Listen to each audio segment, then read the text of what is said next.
ಹಳೆಯ ಕಾಲದಲ್ಲಿ ಸಿಡಿಲು ಬಿದ್ರೆ ಯಾವ ರೀತಿ ಆಗತ್ತೋ ಆ ರೀತಿಯಾಗಿ ಕದಡಿ ಹೋಗ್ಬಿಡುತ್ತಂತೆ. ತಮಗೆ ಎದ್ದು ಎಲ್ಲ ವೀರರುಗಳು ತಮ್ಮ ಆಸನದಿಂದ ಎದ್ರಂತೆ. ಎದ್ದು ಕೂಗ್ತಾ ಇದ್ದಾರಂತೆ.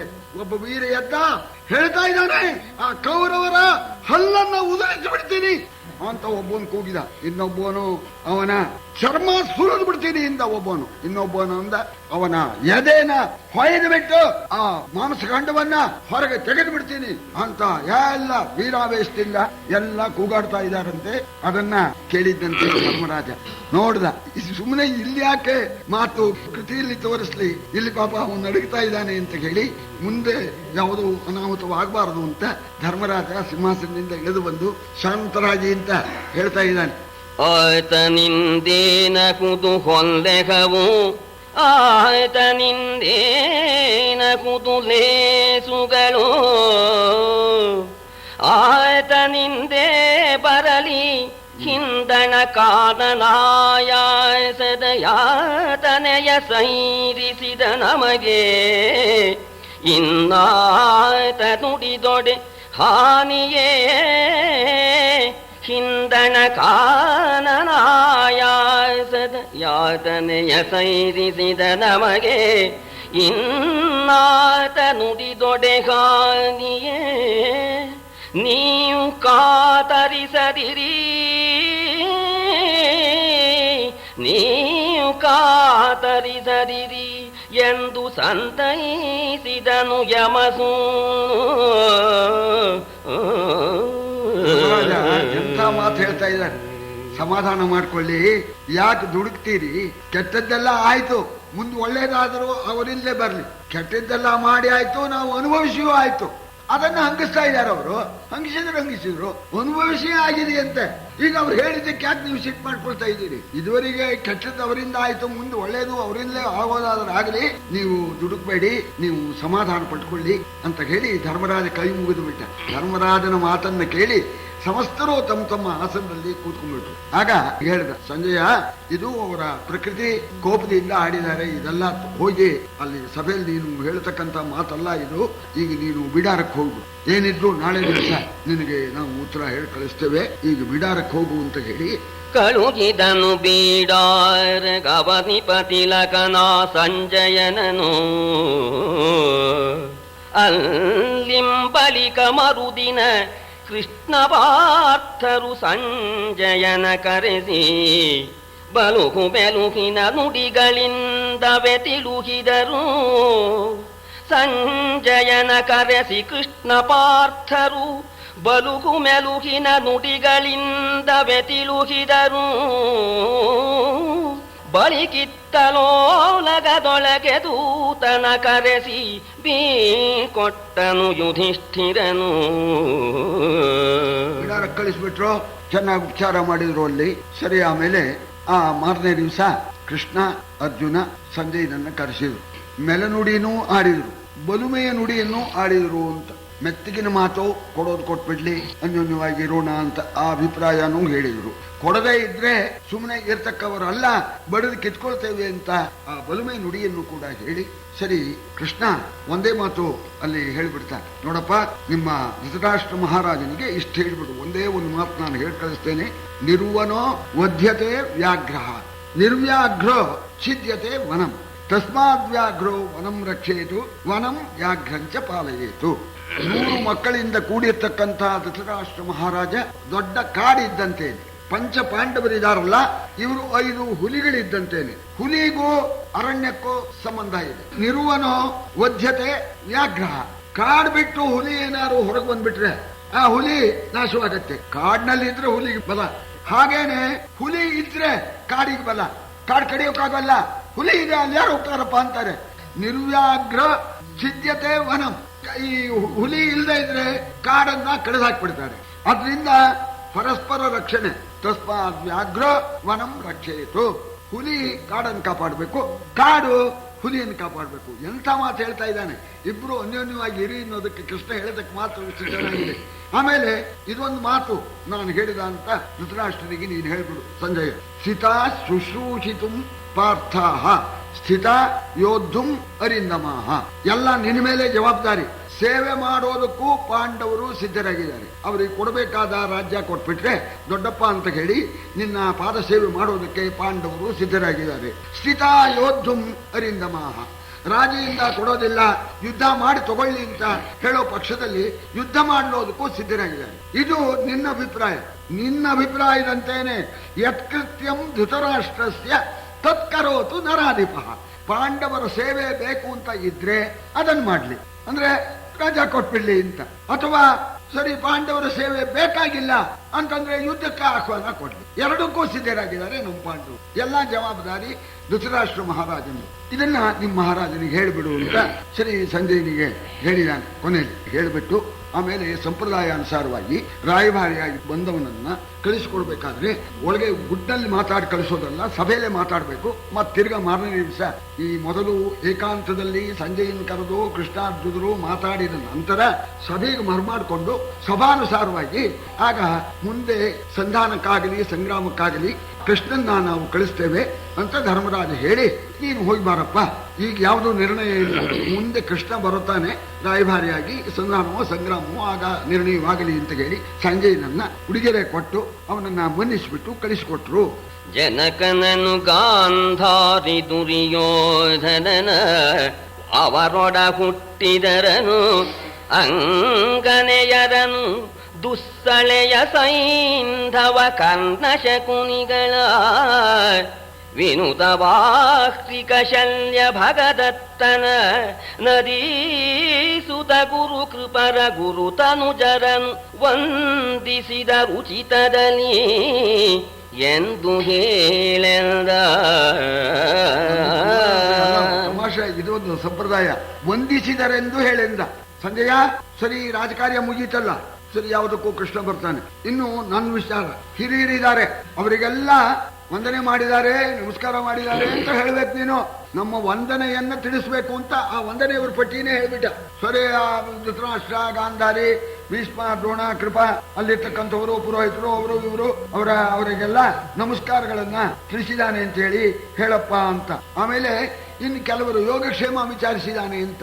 ಈ ಕಿರಿಯರಿಗೆ ಕ್ಷೇಮ ವಿಚಾರಿಸೋತಾನೆ, ಹಿರಿಯರಿಗೆ ನಮಸ್ಕಾರನ ತಿಳಿಸಿದ್ದಾರೆ. ಇನ್ನು ಕಿರಿಯರ ಹತ್ರ ನೀವು ಹೇಗಿದ್ದೀರಿ, ಚೆನ್ನಾಗಿದ್ದೀರಾ ಅಂತ ಯೋಗಕ್ಷೇಮ ಕೇಳಿದಾನೆ ಅಂತ. ಅದರಲ್ಲಿ 72 ವಿಧವಾದ ರಾಜರ ಆಸ್ಥಾನದಲ್ಲಿರ್ತಕ್ಕಂಥ ಸಮಸ್ತರನ್ನು ಕೇಳ್ತಾನೆ.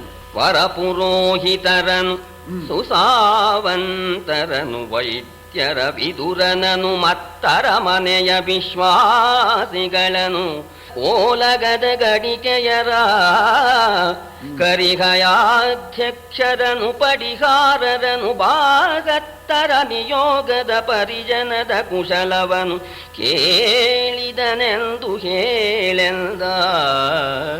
72 ವಿಧವಾದ ರಾಜಾಸ್ಥಾನದಲ್ಲಿರ್ತಕ್ಕವರು ಎಲ್ಲರ ಕುಶಲವನ್ನು ಕೇಳಿದಾನೆ ಅಂತ ಹೇಳು ಅಂತ. ಆ ಚಾಮರಾಜ ಇರ್ತಾರಲ್ಲ ಆಸ್ಥಾನದಲ್ಲಿ ಗಣಿಕೆಯರು ಕೇಳಿದ ಅಂತನ್ನಪ್ಪ. ಆ ದ್ವಾರಪಾಲಕರು ಅವರಿಗೆ ಕೇಳಿದ ಧರ್ಮರಾಜ ಅಂತ ಮರೀದೆ ಕೇಳು ಅಂತ. ಆ ಕುದುರೆವನು ಆನೆ ಮಾವತಿಗ ಎಲ್ಲರನ್ನೂ ಪಟ್ಟಿಯಲ್ಲಿ ಎಲ್ಲರನ್ನೂ ಮರೀದೆ ಕೇಳಿದ್ದಾರೆ, ಚೆನ್ನಾಗಿದ್ದೀರಾ ಅಂತ ಕುಶಲ ಕೇಳಿದ್ದಾರೆ ಅಂತ ಹೇಳು ಅಂತ ಎಲ್ಲ ಹೇಳ್ಬಿಟ್ಟು ಆಮೇಲೆ ಅವನು ಶತ್ರುಗಳ ಕಡೆ ಮಂತ್ರಿ ಆದ್ರೂ ಕೂಡ ಅವನು ಒಳ್ಳೆ ಧರ್ಮಿಷ್ಠನಾಗಿ ಇರೋಣದ್ರಿಂದ ಅರಮನೆ ಒಳಗೆ ಔತಣ ಮಾಡಿದ್ರು.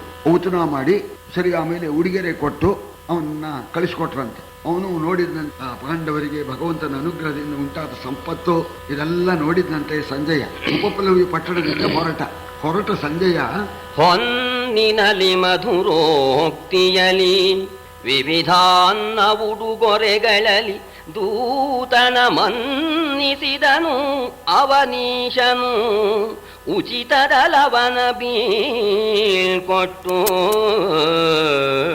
ಪನ್ನಗನ ಸಿರಿ ಮಂಚದಾತನು ಬೆನ್ನಲಿರಲು ಪನ್ನಗನ ಸಿರಿ ಮಂಚದಾತನು ಬೆನ್ನಲಿರಲು ಈ ಪಾಂಡುತನಯರಿಗಿನ್ನು ಮಂಗಳವೆನುತ ಸಂಜಯ ಬಂದ ನಿಭಪುರಿಗೆ.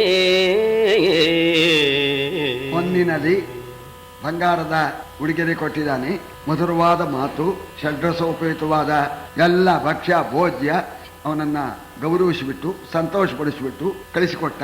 ಹೊರಟ ಸಂಜೆಯ ಉಪಪ್ಲವ್ಯ ಪಟ್ಟಣದಿಂದ ಹೋಗ್ತಾ ಇದ್ದಾಗ ಉದ್ದಕ್ಕೂ ಇದೇ ಮಾತು, ಪನ್ನಗದ ಸಿರಿಮಂಚದಾತನು ಬೆನ್ನಲಿರಲು ಈ ಪಾಂಡವರಿಗೆ ಇನ್ನೂ ಮಂಗಳವು. ಆದಿಶೇಷನ ಮೇಲೆ ಮಲಗಿರ್ತಕ್ಕಂಥ ಆ ಪರಮಾತ್ಮ ಬೆನ್ ಕಾಯ್ತಾ ಇದ್ದಾಗ ಪಾಂಡವರಿಗೆ ಮಂಗಳವು, ಪಾಂಡವರಿಗೆ ಮಂಗಳವು, ಪಾಂಡವರಿಗೆ ಮಂಗಳವು ಅಂತ ಅದನ್ನೇ ಹೇಳ್ಕೊಂಡು ಬಂದ. ಹಸ್ತಿನಾವತಿಗೆ ಬಂದ, ಅಲ್ಲೂ ಪಾಂಡವರಿಗೆ ಮಂಗಳವು ಅಂದ. ಆದ್ರು ಕೌರವರಿಗೆ ಮಂಗಳವು ಅಂದ್ಬಿಟ್ಟ. ಅಲ್ಲಿ ಅವನಿಗೆ ಅದೇ ದೃಶ್ಯ, ಅದನ್ನು ಕವಿ ಬಹಳ ಚೆನ್ನಾಗಿ ಹೇಳ್ತಾ ಇದ್ದಾನೆ. ಪನ್ನಗದ ಸಿರಿಮಂಚದಾತನು ಬೆನ್ನಲ್ಲಿರಲು ಈ ಪಾಂಡವರಿಗೆ ಇನ್ನೂ ಮಂಗಳವು ಅಂತ ಹೇಳ್ಕೊಂಡು ಹಸ್ತಿನಾವತಿಗೆ ಬಂದ. ಅಲ್ಲೂ ಆ ಮಾತು ಹೇಳ್ದ ಅಂತ.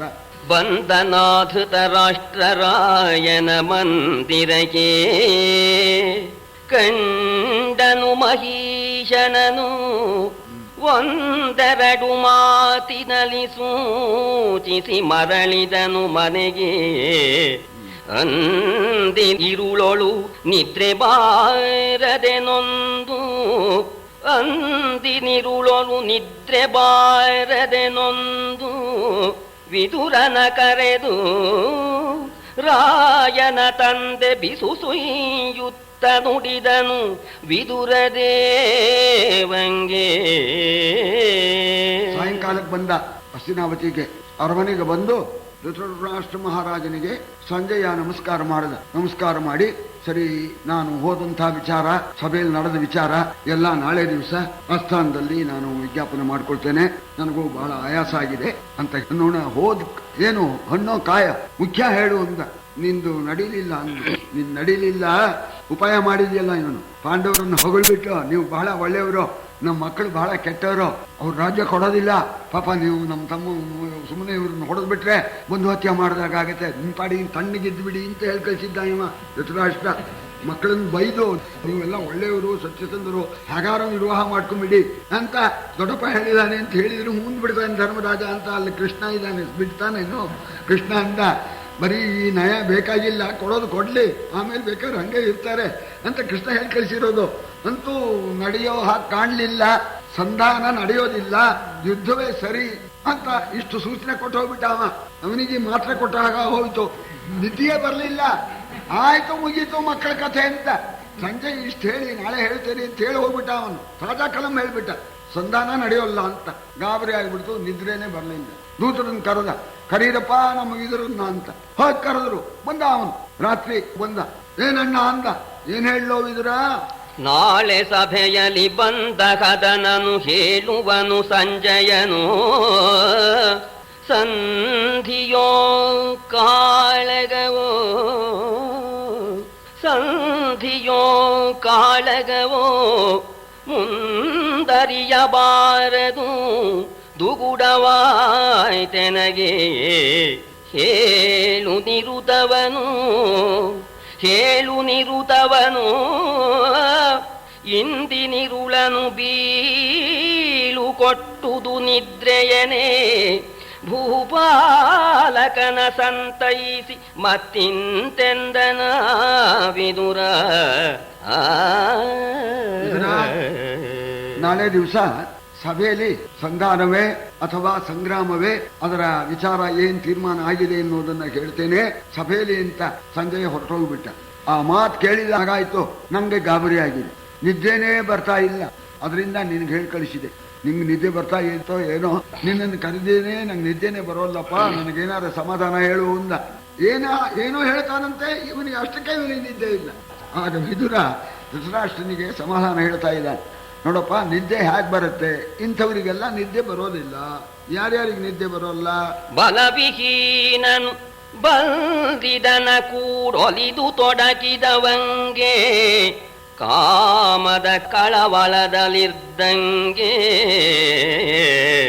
ಕಾಮದ ಕಳವಳದಲ್ಲಿರ್ದಂಗೆ ಧನದಳಲಿಂದ ಮರುಗುವಗೆ,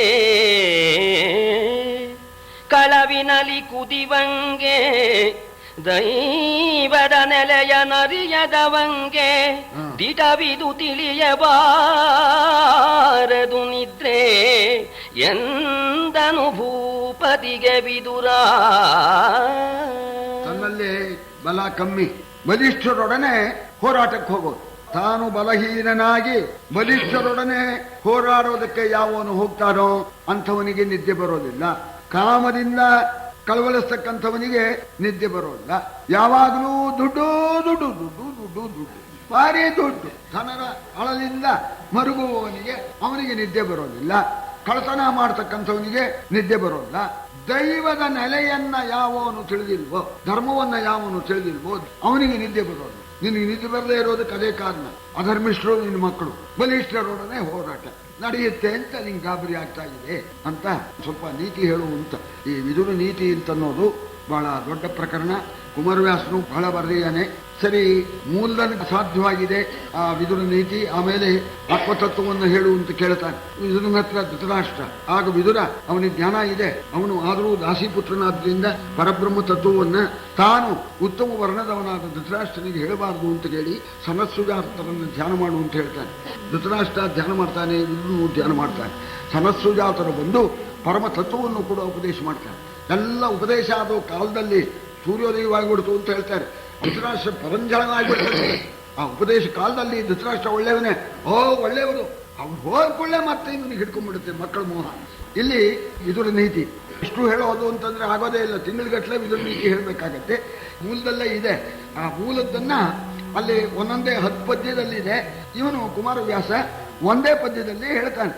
ಒಂದರಿಂದೆರಡಹುದನರಿ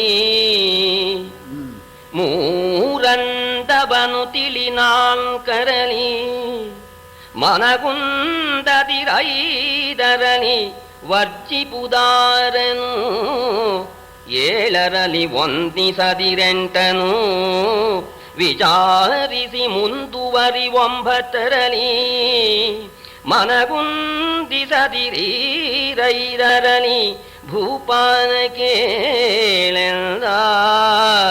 ಅದಕ್ಕೆ ಒಂದೊಂದ್ ತರಹ ಅರ್ಥ ಮಾಡ್ತಾರೆ. ಒಂದು ಅಂತಂದ್ರೆ ಬುದ್ಧಿ ಅಂತ, ನಿಶ್ಚಯಾತ್ಮಿಕ ಅಂತ ಬುದ್ಧಿಗೆ ಹೇಳ್ತಾರೆ. ಬುದ್ಧಿಯೇ ಒಂದು, ಎಲ್ಲಕ್ಕೂ ಒಂದು ಬೇಕು. ಈ ಒಂದು ಅಷ್ಟಕ್ಕೂ ಬೇಕು. ಒಂದರಿಂದ ಅಂದ್ರೆ ಬುದ್ಧಿಯಿಂದ ವಿಚಾರ ಮಾಡಿ ಎರಡನ್ನ ತಿಳಿ. ಎರಡು ಯಾವುದಪ್ಪ ಅಂದ್ರೆ ಕಾರ್ಯ ಅಕಾರ್ಯ. ಇದು ಮಾಡತಕ್ಕಂಥದ್ದೇ ಅಥವಾ ಮಾಡದೇ ಇರ್ತಕ್ಕಂಥದ್ದೇ ಅಂತ ಅದನ್ನ ತಿಳ್ಕೊ. ಯಾವುದನ್ನು ಮಾಡಬೇಕೋ ಅದು ಮಾಡು, ಮಾಡಬಾರ್ದಕ್ಕೆ ಹೋಗ್ಬೇಡ. ಮೂರಂದವನು ತಿಳಿ ನಾಲ್ಕರಲ್ಲಿ ಅಂತ. ಮೂರು ಇದ್ದೇ ಇರುತ್ತೆ, ಎಲ್ರಿಗೂ ಇರೋದು ಮೂರು. ಯಾವುದಪ್ಪ ಅಂದ್ರೆ ಶತ್ರು, ಮಿತ್ರ, ಉದಾಸೀನ ಅಂತ. ಕೆಲವರು ಶತ್ರುಗಳಾಗಿರ್ತಾರೆ, ಕೆಲವರು ಮಿತ್ರರಾಗಿರ್ತಾರೆ, ಕೆಲವರು ಹೀಗೂ ಸಮ ಹಾಗೂ ಸಮ ಉದಾಸೀನರಾಗಿರ್ತಾರೆ. ರಾಜರಲ್ಲಿ ಇದು ಬಹಳ ಮುಖ್ಯ. ಈ ಮೂವರನ್ನ ತಿಳಿದುಬಿಟ್ಟು ಈ ಮೂವರನ್ನ ಯಾವ ರೀತಿ ವಶ ಮಾಡಿಸ್ಕೋಬೇಕು ಅಂದ್ರೆ 4ರಿಂದ ವಶ ಮಾಡ್ಕೋಬೇಕು ಅಂತ.